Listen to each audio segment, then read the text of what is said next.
She came home exhausted. It had been a long day filled with mistakes and stress. As she stepped inside, she hoped for peace, even silence. Instead, he stood there, irritated about something small.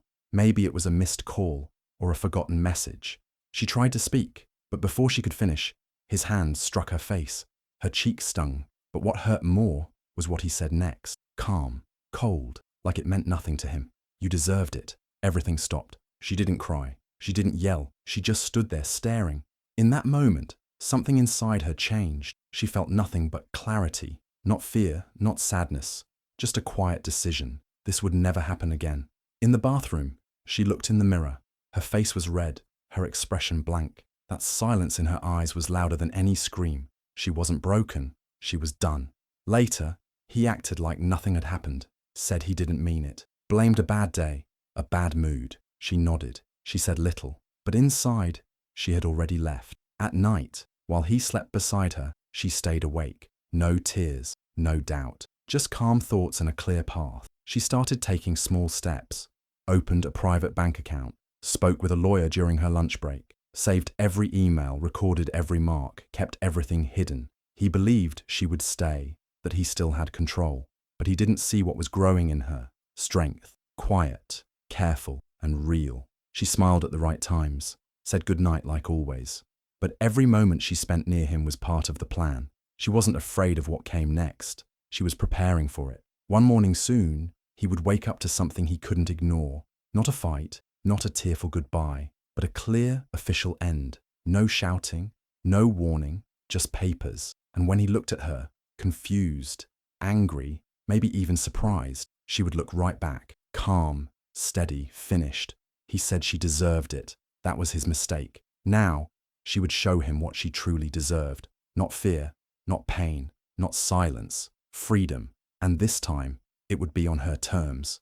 He came home holding a bunch of flowers. His voice was soft. He said he was sorry, that he didn't mean what happened, that work had him on edge. He blamed stress, long hours, money, anything but himself. She nodded as he talked. She didn't cry, didn't argue, just listened. He said it wouldn't happen again, that he loved her, promised he'd change. She smiled slightly and took the flowers from his hand. She placed them in a vase, calm and quiet, and thanked him. But inside, she wasn't moved. She knew what this was. He wasn't sorry for what he did. He was only sorry that she didn't react the way he expected, that she didn't beg or break down. He thought flowers could fix it, that soft words would erase what had already been done. But this time, she didn't believe a single word. She was finished waiting for change that never came. While he sat on the couch, watching TV like things were back to normal, she made a final check on her files. Every paper was in place. Her lawyer had gone over every step with her. She had practiced what to say. It was time. The next morning, they sat at the table. He was laughing at something on his phone. She reached into her bag, pulled out 2 envelopes, and placed them in front of him. "What's this?" he asked, still smiling. She didn't raise her voice. She didn't flinch. "Divorce papers," she said, "and a summons." His smile disappeared. He opened the first envelope, then the second. His eyes moved quickly. His hands started to shake. He said it was a mistake, asked if they could talk, said she was being too harsh, said they should go to therapy. She said nothing. She stood up, took her keys, and walked to the door. He followed, still talking, still trying, still pretending he hadn't crossed a line long ago. She turned once and looked at him, not with anger, not with fear, just with finality. "This isn't sudden," she said. "You just never noticed." Then she walked out. He didn't expect it. He never thought she'd follow through. But she had done her part quietly. No threats, no warnings, just action. The next knock on his door wasn't from her. It was from a process server, dressed plain, holding the exact same documents she'd already given him. Now it was official. He stood there, speechless, as the man walked away. She wasn't waiting for apologies anymore. She wasn't looking for promises. She had already made her choice, and this time, it had weight behind it. Legal weight, real change. He used words. She used the law, and she didn't need to say another thing. He always thought she was too quiet, too soft, too scared to walk away. When he raised his voice, she stayed calm. When he ignored her for days, she carried on like nothing was wrong. He thought silence meant weakness. He didn't realize she was watching, learning, and remembering everything. He didn't know she had started writing things down. Every time he shouted, every time he insulted her, she made a note. She saved receipts, copied documents, and took pictures when he wasn't looking. While he went about his days without a care, she was building a case. She acted the same around him, spoke little, kept the house clean, laughed when she had to, but inside, her mind was working. She wasn't afraid of him anymore. She was focused. Late at night, when he snored beside her, she turned on her phone screen, dimmed the light, and kept reading. She searched for lawyers, made quiet calls, and kept everything secret. No one knew, not even her closest friends. She needed to be careful. She found the best attorney in the city, someone who knew how to deal with men like him, men who thought they were untouchable. She met her lawyer during lunch breaks, explained everything clearly, and shared every bit of proof she had collected. Her lawyer was impressed. "You've done half the work already," he said. She nodded. She had waited long enough. If she was going to leave, she would do it right. She didn't want to run. She wanted justice. Her plan moved quickly after that. She stayed organized, listened to every bit of advice, and followed each step. Every paper she needed was ready. Every detail was checked twice. She wasn't just leaving. She was taking him to court, and she was ready to win. He didn't see any of it coming. He still believed she would never leave, still believed she needed him. He thought her silence meant fear, but she wasn't scared. She was prepared. One morning, the case began. She sat beside her lawyer in court, calm and sure. He walked in, confused, angry, asking questions she didn't answer. She had proof. He had excuses. She had facts. He had stories. The judge saw through him quickly. She didn't smile. She didn't cry. She let the truth speak for her. When it was over, she walked out of the courtroom with her head high. He stayed behind, stunned. For once, he had nothing to say. He thought she was weak. He thought she'd never fight back. But he was wrong. She wasn't loud. She wasn't violent. She was smart. And that was enough to bring him down. For a long time, she stayed quiet. Not because she didn't feel the pain, but because she thought it was better that way. She didn't want her children to grow up in chaos. She believed staying calm would keep the home steady. She hoped things would get better. He spoke down to her, ignored her efforts, made her feel small in her own home. But she swallowed it all. She smiled when needed, cooked, cleaned, helped with homework, and stayed out of the way. Every insult, every cold look, she kept to herself. She thought that was what being strong meant. She told herself it was for love, that maybe he was just tired, that maybe tomorrow he would be different. But tomorrow always looked the same. The kids got older. They started noticing things, how their father treated her, how she went quiet whenever he entered the room. That bothered her more than anything else. But still, she waited, held on, tried not to make waves. Then one night, something changed.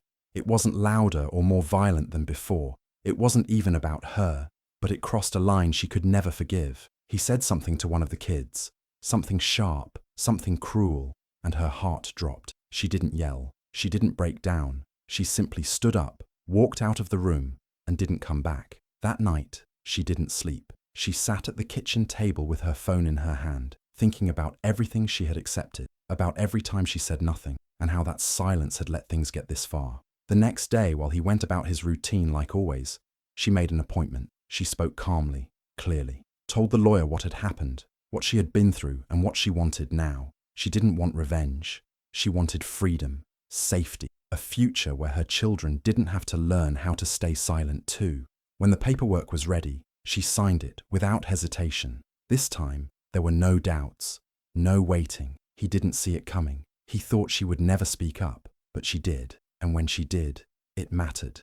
He was proud of his business. He spoke about it all the time, how he built it from the ground up, how no one helped him, how he made every decision. He always reminded her that without him, she'd be lost. He made it clear that the house, the money, even her comfort came from him. He never thanked her for her part. She had supported him since the beginning. When he worked late, she kept everything else going. She didn't ask for credit. She didn't complain, but he took that as weakness. He acted like she didn't matter. He made her feel invisible. He joked that she wouldn't survive a week on her own, said she had no idea how business worked, but he never noticed what she was really doing behind the scenes. For months, she'd been watching closely. She opened drawers when he wasn't home. She found old receipts, contracts, and records. She quietly copied and scanned everything: bank statements, emails, business deals. She saved them all. While he bragged about deals at dinner parties, she paid attention to every word. When he left papers lying around, she read them carefully. Slowly, she began to understand how his company worked, how the money moved, and what he was hiding. She didn't rush. She made sure everything she collected was accurate. She spoke to a financial advisor in secret, shared the documents, got everything explained clearly. What she found shocked even her. He had more assets than he admitted, more money tucked away than he ever told her. She stayed quiet and kept gathering. Then she met with her lawyer. They reviewed every file, every record she had saved. Her case was strong, solid, and ready. When she finally filed, she made sure everything was included. Every account, every business detail, every asset. She wasn't just walking away. She was claiming what she was owed. He was stunned. He didn't expect her to know anything, didn't believe she could touch his company. But the law didn't see her as invisible. She had been married to him through every stage of that business, and she had the proof to show it. He argued, tried to hide accounts, but it was too late. She had already handed over everything. The court saw the full picture. In the end, she got what she deserved, half. He looked at her like he didn't recognize her, but she was the same woman he had ignored for years. Only now she had shown him what she could really do. He thought she'd never fight. He was wrong. She fought smart, and she won. He loved showing off, especially in front of his friends. At parties, dinners, or at the bar, he would talk big. He made jokes at her expense, said things to get laughs, even told lies to sound tough. They laughed, and he smiled like he had won something. She sat through it all without reacting. When he made rude comments, she stayed quiet. When he laughed about her in front of others, she looked away. People assumed she was used to it, but inside, she felt something shift. One night, they were out with a group. He had a drink in hand and a loud voice. He made another joke about her, called her names, said she was lucky he put up with her. His friends laughed harder than usual. That night, something in her heart closed. She didn't speak about it. She didn't cry. She made a decision. The next morning, she called her lawyer and asked one question. "Can I choose the place where he gets served?" He said yes. That was all she needed to hear. She waited for the right day. She knew his routine. She knew when he would be at the bar with his friends, bragging and laughing like always. She timed everything perfectly. That evening, they went out like usual. Same place, same people. He was relaxed, holding a drink, enjoying the attention. He leaned back in his chair and joked about how he had everything under control. His house, his wife, his life. Then a man in plain clothes walked in. Calm, quiet, holding a large envelope. He looked around, walked straight to their table, and stopped in front of him. "Are you his full name?" the man asked.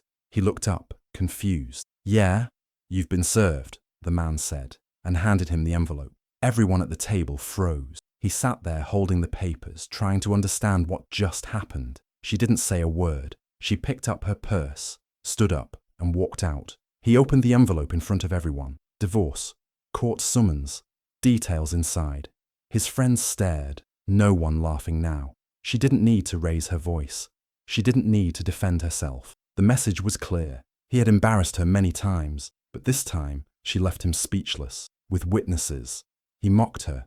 He made her pain into a joke, but now the punchline was his. He always acted like the house was his alone. He reminded her often that she had no rights to anything. He said he paid for it, chose it, and controlled it. Whenever they argued, he pointed to the door and told her to leave. One day, he actually forced her out. She left without a word, holding her bag, standing on the front steps as he shut the door behind her. He thought it was over, that she'd stay gone, with nowhere to go. He didn't know what she knew and what she had planned. The house wasn't just his. Years ago, they had signed the paperwork together. Her name was right there on the title. He never bothered to check. He believed he had all the power, but he never read the fine print. She went straight to her lawyer and explained everything. The lawyer reviewed the documents and nodded. "You have every right to that house," he said. That was all she needed. They filed quickly. It wasn't about revenge. It was about fairness. She wasn't going to stay quiet after being kicked out of a place that was partly hers. She wanted what the law said she was owed. When the court date came, She showed up calm, prepared, with every paper in order. He didn't. He walked in, acting like nothing could touch him. But when the judge reviewed the title and saw her name, things changed fast. He argued, claimed she didn't earn it, said she never helped. The judge didn't care about stories, only facts. And the facts said she was the legal co-owner. It didn't matter who shouted louder. The decision was final. She got the house. He was ordered to move out. When she returned, the key still worked. She opened the door and stepped inside, quiet and steady. The rooms were empty. He had left in a hurry. He didn't think this would happen. He had said she was nothing without him, that she'd never survive on her own. Now he was sleeping in a motel, and she was standing in the doorway of her own home. She didn't gloat. She didn't brag. She just walked to the kitchen, made tea, and sat by the window. She had been thrown out once. Now she had the keys. He thought he owned everything, but in the end, the truth was written in black and white, and it had her name on it. He went to sleep without a care, breathing steady and deep, like nothing had happened. But she sat alone in the bathroom, lights dim, holding her arm. It hurt, but she stayed still. No noise, no panic, just focus. She pulled out her phone and took pictures. One of her arm, another of her shoulder, then the mark near her ribs. Clear, close, sharp images. She saved each one carefully. She didn't delete a single thing. Then she opened her notes app and started typing. The time, the words he used, what led up to it, everything. Not just from that night, but from before. Past dates, past incidents, things she had pushed aside.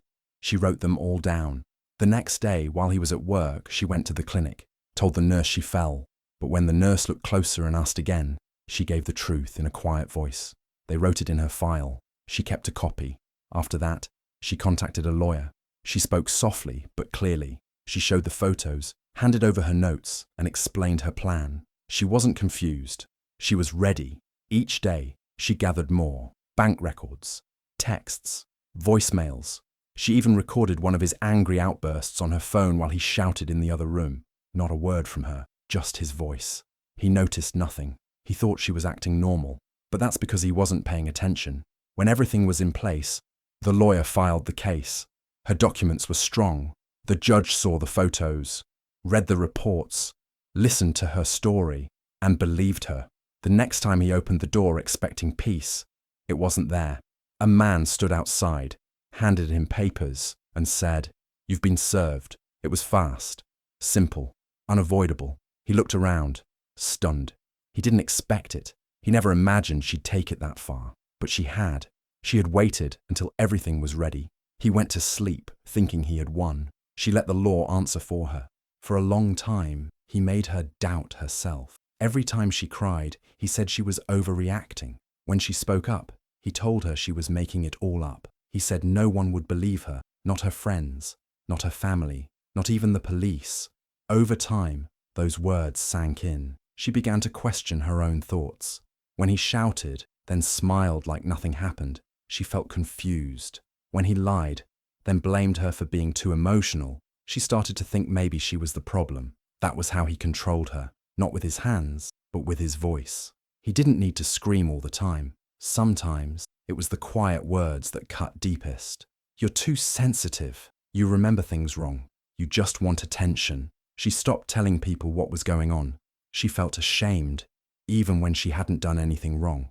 But deep inside, she still had a small voice telling her the truth. It was faint, but it was there. One day, she decided to listen to it. She began keeping records. She wrote things down, dates, times, what was said. She saved messages. She didn't delete anything anymore. She found the strength to visit a counselor and told them everything. Then she found a lawyer and showed him all her notes and messages. Her hands trembled, but her words were steady. The lawyer told her she had a real case, that she wasn't crazy, that what she had been through mattered. In court, he stood tall and calm. He smiled like he always did, spoke like nothing was wrong. He thought he would win again, like always. But this time, he wasn't in charge. The judge listened to both sides, reviewed the documents, and saw the truth in black and white. She didn't cry while she spoke. She didn't break down. She had already done all of that, alone, in silence for years. Now she just told the truth, one clear sentence at a time. The judge ruled in her favor. She watched as the decision was read out loud. The same man who once told her, "You're imagining things," was now standing in front of a courtroom that didn't believe him. This time, someone believed her, and it wasn't just anyone. It was the law. In the beginning, she cared deeply for him. They built a life together, shared plans, and promised each other a future. But as time passed, he changed. His voice grew colder, his actions harsher. What started as angry words turned into bruises. Then worse. She hid the injuries under long sleeves and careful makeup. She smiled in public, even when it hurt to move. She didn't tell anyone, not because she wanted to stay, but because she was scared. He had taken away her confidence, little by little. He told her no one would help her, that no one would care. But after the last time, when the pain was too deep, the injury too serious, she knew she couldn't wait any longer. She looked at herself in the mirror and barely recognized the person staring back. That's when something inside her shifted. Not just sadness, not just anger, purpose. She went to the hospital. This time, she told the truth. The nurses took notes. The doctors took pictures. Everything was recorded. She asked for copies and kept them safe. She wasn't just planning to leave. She wanted to make sure he couldn't do this again. She worked with her lawyer and gave them everything. Medical records, photos, messages, even the audio she had recorded when he was yelling threats. It was all real, and now it was all in the hands of people who could act on it. The case didn't move fast, but she stayed patient. She went to every meeting, answered every question, showed up to every hearing. He tried to lie, said she was unstable, said she hurt herself for attention, but her evidence was strong, and more people started listening. When the court made its final decision, it wasn't just about the divorce. It was about justice. The judge ordered him to pay damages. He was charged and sentenced. He couldn't just walk away this time. There were real consequences now. She stood outside the courtroom afterward, breathing deeply. She had walked in with fear, but walked out with peace. She had done more than leave. She had taken a stand. He couldn't hurt her anymore. And because of her, he wouldn't hurt the next woman either. He thought she was weak. He thought he could get away with it forever. But she proved him wrong. With every scar turned into evidence, and every painful memory turned into action. Do you think she did the right thing by making him face the consequences? Or should she have just walked away and started fresh without going to court? Let me know your thoughts in the comments. I'd really like to hear what you think. And if you want more stories like this, don't forget to subscribe and hit the notification bell so you never miss a new one.